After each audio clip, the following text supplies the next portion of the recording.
आज हम आपके लिए वैनम का तीसरा part Venom the last dance लेकर आए हैं। पहले 2 पार्ट हमने आपके लिए इस चैनल पर एक्सप्लेन कर दिए हैं, आप चाहे तो उन्हें भी जाकर देख सकते हैं, लेकिन ये पार्ट हमने इस तरीके से एक्सप्लेन किया है कि आपको ये पहले 2 पार्ट को देखे बिना भी समझ में आ जाएगा। तो चलिए बिना देरी किए शुरू करते हैं। मूवी की शुरुआत में हमें इस कहानी के विलन नल को दिखाया जाता है, जो कि अपने प्लेनेट पर फंसा हुआ है। दरअसल नल ही वो है जिसने सिम्बायोट को बनाया है, पर नल के कहर की वजह से उन सभी सिम्बायोट ने मिलकर उसको एक जगह पर कैद कर दिया और सिर्फ एक ही चीज नल को उस कैद से आजाद करवा सकती है, वो है कोडेक्स। इसलिए उसे ढूंढ कर लाने के लिए नल अपने काफी सारे क्रीचर को अलग अलग गैलेक्सी में भेज देता है। इसके बाद हम एडी को देखते हैं, जो कि एक बार में बैठा है जहाँ पर बार वाला उसे कुछ सुपर हीरो के बारे में बता रहा था, लेकिन तभी वैनम अपनी पावर्स से उसे एक दूसरे टाइम जोन में ले आया जहाँ पर उसके सामने वही बार वाला था। वहाँ पर आते ही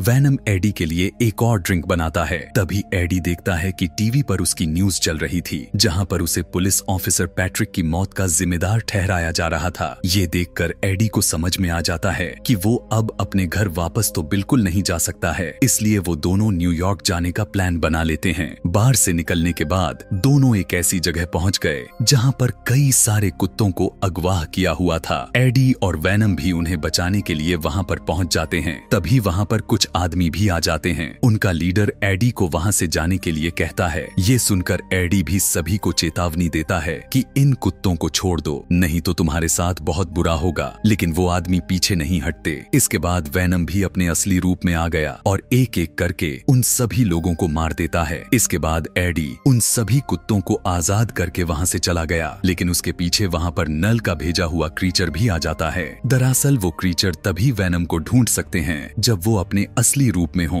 अब क्योंकि एडी नॉर्मल हो गया था, इसलिए वो क्रीचर उसे पकड़ नहीं पाता और वहाँ से वापस चला जाता है। उधर ऑफिसर रैक्स को दिखाया जाता है, जो कि वहाँ पर एडी के बारे में कुछ पूछताछ करने के लिए आया था और वो उस बार वाले को अपने साथ ले जाता है। इसके बाद हमें एरिया 51 को दिखाया जाता है, जहाँ पर एलियंस पर रिसर्च होती है, लेकिन अब ये एरिया कुछ ही दिनों में बंद होने वाला है। अंदर हम रेक्स को एक साइंटिस्ट पेन के साथ देखते हैं और वो दोनों इसी रिसर्च सेंटर के लिए काम कर रहे थे। आज यहाँ पर पैट्रिक को भी लाया जाता है ताकि वो लोग उसके अंदर सिम्बायोट को डालकर उसे फिर से जिंदा कर सके और एक सिम्बायोट उसकी बॉडी के साथ एडजस्ट भी हो जाता है। इसके बाद पेन भी उससे सवाल करने के लिए वहाँ पर आ गई। वो देखती है कि पैट्रिक मॉन्स्टर शब्द बार बार ले रहा था। वो पेन को बताता है कि हमें वो क्रीचर ढूंढने के लिए आ रहे हैं और हम सबको वो मार देंगे। इसके बाद सभी मारे जाएंगे। पेन उसे पूछने की कोशिश करती है कि आखिर वो क्रीचर कौन है, लेकिन पैट्रिक उसे कुछ नहीं बताता क्योंकि वो कुछ भी बताने से बहुत ही ज्यादा घबरा रहा था। दूसरी तरफ एडी एक प्लेन से न्यूयॉर्क जा रहा होता है कि तभी वैनम भी अपने असली रूप में आ गया और उसके असली रूप में आते ही वो क्रीचर भी वैनम को डिटेक्ट कर लेता है। इसके बाद वो भी उस प्लेन पर आ गया। वो वैनम पर हमला करने की कोशिश करता है, लेकिन वो क्रीचर वैनम को मारते मारते खुद प्लेन के साइड वाले पंखे से कट कर मारा गया। उस क्रीचर को देखकर वैनम भी समझ जाता है कि अब उसे छुप कर ही रहना होगा, इसलिए एडी फिर से अपने असली रूप में आ जाता है और बिना पावर्स के प्लेन से नीचे गिरने लगा, लेकिन वैनम खुद का पैराशूट बनाकर एडी को नीचे गिरकर मरने से बचा लेता है। वो क्रीचर भी नीचे गिरने के बाद अपने बॉडी पार्ट्स को जोड़कर फिर से जिंदा हो जाता है। उधर एडी वैनम से पूछता है कि आखिर वो क्रीचर हमारा ही पीछा क्यों कर रहा था, जिस पर वैनम बताता है कि नल ने सिम्बायोट भी बनाया है और उस क्रीचर को भी, लेकिन हम सब ने मिलकर नल को एक जगह पर कैद कर दिया और उस कैद से आजाद होने के लिए नल को कोडेक्स चाहिए, जो कि सिर्फ उसे हमसे मिल सकता है क्योंकि हम दोनों एक दूसरे से बहुत ही जबरदस्त तरीके से जुड़े हुए हैं। वो कोडेक्स एडी की बॉडी में तब बना था जब वो मर गया था और वो क्रीचर भी ठीक उसी कोडेक्स के जरिए उनका पीछा कर रहा है। वैनम आगे उसे बताता है कि जब तक हम दोनों में से एक भी जिंदा है तब तक कोडेक्स भी जिंदा रहेगा,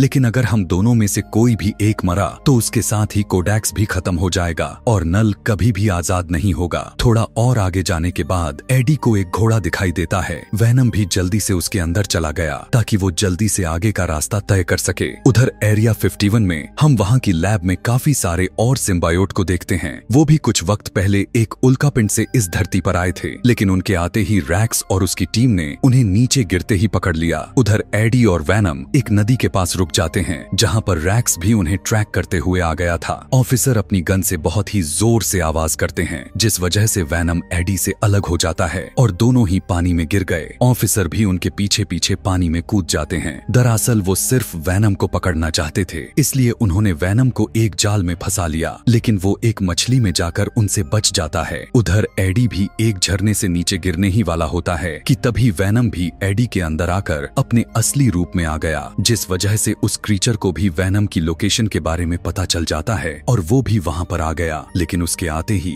वैनम फिर से एडी के अंदर छुप गया। ऑफिसर उन क्रीचर पर गोलियां चलाते हैं, लेकिन उन गोलियों का उस क्रीचर पर कोई भी असर नहीं होता और वो क्रीचर उन सभी को खा जाता है। ऊपर खड़ा रैक्स भी ये सब देख रहा था। उधर रिसर्च लैब में पेन पैट्रिक को बताती है कि तुम जिस मॉन्स्टर की बात कर रहे थे वो आ गया है। ये सुनकर पैट्रिक वाला सिम्बायोट पेन को कहता है कि वो हमारे लिए यहाँ पर नहीं आया है, बल्कि वो तो हमारे ही जैसे किसी और के लिए यहाँ पर आया है। दरअसल उसे कोडेक्स चाहिए और वो क्रीचर उस कोडेक्स को ले जाकर नल को देगा। जिस दिन भी उसे वो कोडेक्स मिल गया, उस दिन नल सारी दुनिया को तबाह कर देगा, क्योंकि वो इस यूनिवर्स से भी पहले आया था। कोडेक्स उसकी आजादी की चाबी है, लेकिन अगर होस्ट और सिम्बायोट में से कोई भी एक मर गया तो कोडेक्स भी नहीं रहेगा। ये सुनकर रैक्स उनमें से किसी भी एक को मारने के लिए चला जाता है। दूसरी तरफ एडी भी उस बीहड़ इलाके से बाहर निकलने की कोशिश कर रहा था कि तभी वहां पर उसे एक परिवार मिलता है जो कि वहां पर घूमने आया था। वहां पर बैठा आदमी उसे बताता है कि वो सभी एलियन देखने के लिए एरिया 51 जाने वाले हैं। इसके बाद एडी अपने आगे का सफर उनके साथ करता है और सभी उस ट्रिप में काफी मजे भी करते हैं। अगले दिन एडी पास ही के शहर में उनकी गाड़ी से उतर गया। वो आदमी एडी को पैरों में पहनने के लिए जूते देता है। इसके बाद एडी पास ही के रेस्टोरेंट में जा ही रहा था कि तभी बाहर खड़े गार्ड ने उसे रोक लिया, क्योंकि उसके कपड़े बहुत गंदे थे। इसलिए एडी ने दूर खड़े नशेड़ी आदमी को बेहोश करके खुद उसका सूट पहन लिया और सीधा एक कसीनो में चला जाता है,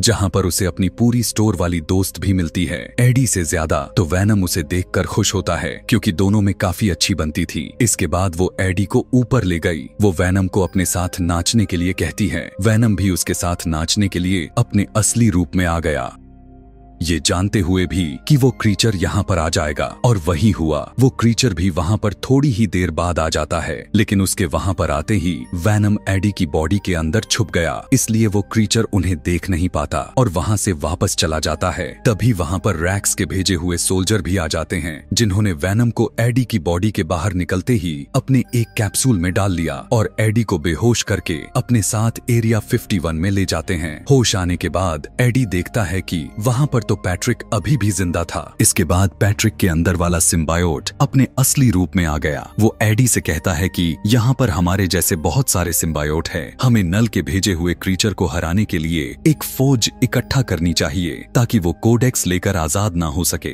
वो दोनों बात कर ही रहे थे कि तभी वहाँ पर रैक्स भी अपने सोल्जर्स के साथ आ गया। वो यहाँ पर एडी को मारने के लिए आया था, क्योंकि अगर वो खत्म हो गया तो कोडेक्स भी खत्म हो जाएगा, इसलिए उसने एडी को गोली मार दी। लेकिन तभी वैनम वहां पर खड़ी एक साइंटिस्ट के अंदर से बाहर आ जाता है और सीधा एडी के अंदर चला गया। पर तभी वहां पर नल का भेजा क्रीचर भी आ जाता है और वो उन सभी पर हमला करने लगा। उसी वक्त दूसरी तरफ से पैट्रिक वहां पर उस क्रीचर को पकड़कर एडी को वहां से जाने के लिए कहता है, लेकिन वो क्रीचर पैट्रिक को खा गया। तभी वैनम सभी सिम्बायोट को आजाद करने के लिए कहता है। वहां पर खड़ी एक साइंटिस्ट भी सभी सिम्बायोट को आजाद कर देती है। आजाद हुए सभी सिम्बायोट अलग अलग इंसानों को पकड़कर उस क्रीचर का सामना करने लगते हैं, लेकिन वो अकेला क्रीचर उन सभी सिम्बायोट पर भारी पड़ रहा था। बाहर आकर एडी देखता है कि वहां पर वही परिवार एलियन को देखने के लिए आया हुआ था। एडी उन्हें कहता है कि तुम्हें यहाँ पर नहीं आना चाहिए था। उसी वक्त उनके नीचे आकर एक कार लगती है, जिस वजह से उनका टावर नीचे से टूटने लगा और सभी लोग नीचे गिरने लगते हैं। लेकिन एडी और बाकी के सिम्बायोट ने मौका देखकर सभी को नीचे गिरने से बचा लिया। उधर उनका मरा हुआ क्रीचर फिर से ठीक हो जाता है और बहुत ही अजीब तरीके की आवाज निकालने लगता है। उसकी ये आवाज डार्क वर्ल्ड तक भी नल के पास पहुंच रही थी, इसलिए वो अपने कुछ और क्रीचर को कोडेक्स लाने के लिए भेज देता है। थोड़ी ही देर बाद एडी देखता है कि वहां पर कुछ पोर्टल खुलते हैं, जिसके अंदर से बहुत सारे और क्रीचर भी वहां पर आ गए। वो सभी क्रीचर एक एक करके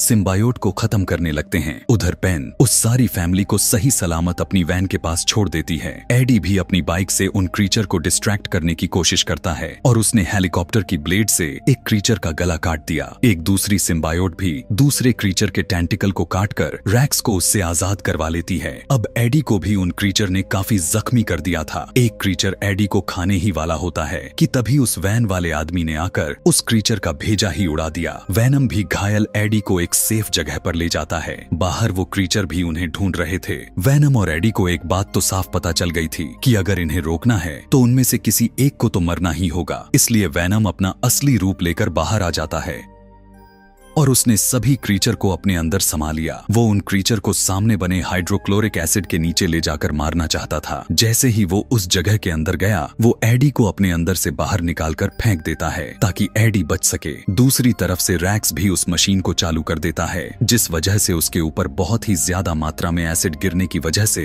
क्रीचर के साथ साथ वैनम भी मारा जाता है। और तभी वहाँ पर एक बहुत ही बड़ा ब्लास्ट होता है। पेन और उसकी 7 साइंटिस्ट दोनों आग से बचने के लिए भाग रही थी कि तभी पीछे वाली साइंटिस्ट नीचे गिर गई। उसे बचाने के लिए पेन एक सिम्बायोट को अपने अंदर ले आती है और जल्दी से उसे आग में जलने से बचा लेती है। सिम्बायोट के आने के बाद पेन का एक हाथ भी ठीक हो जाता है, जो कि बिल्कुल काम नहीं करता था। दूसरी तरफ अंदर एडी भी जिंदा होता है। इसके बाद एडी की आंखें सीधा हॉस्पिटल में खुलती हैं, जहां पर वो वैनम से बात करने की कोशिश कर रहा था कि तभी उसके पास बैठा हुआ कर्नल कहता है कि वो अब तुम्हारे अंदर नहीं है। कर्नल एडी से कहता है कि जो भी तुमने किया है उसके लिए हम तुम्हारे शुक्रगुजार हैं और तुम्हारे ऊपर लगे जो भी आरोप थे वो भी मिटा दिए गए हैं। यानी कि अब तुम आराम से अपने घर में जी सकते हो, तुम्हें कोई भी परेशान नहीं करेगा। जाते वक्त कर्नल एडी को ये सारी बातें राज रखने के लिए कहता है। इसके बाद सीन शिफ्ट हुआ और हमें एडी को दिखाया जाता है जो कि वैनम के बिना ही अपनी जिंदगी जी रहा है, लेकिन वो अपनी जिंदगी में वैनम की कमी को बहुत महसूस करता है और काफी सारी अपनी पुरानी यादों को भी याद करता है, जो पल उन्होंने एक साथ मस्ती करते हुए बिताए थे। दूसरी तरफ डार्क वर्ल्ड में हम नल को देखते हैं, जो कि अभी और भी ज्यादा गुस्सा हो गया है क्योंकि उसके सारे करे कराए काम पर पानी फिर गया था। वो गुस्से से कहता है कि जब भी मुझे आजादी मिलेगी मैं सभी को खत्म कर दूंगा। उधर एरिया 51 में वो बार वाला भी उस अंडरग्राउंड रिसर्च लैब से बाहर आता है। जैसे ही उसने बाहर देखा, वहाँ पर सब कुछ तबाह हो चुका था। इसी सीन के साथ ये मूवी यहीं पर खत्म हो जाती है। Thanks for watching.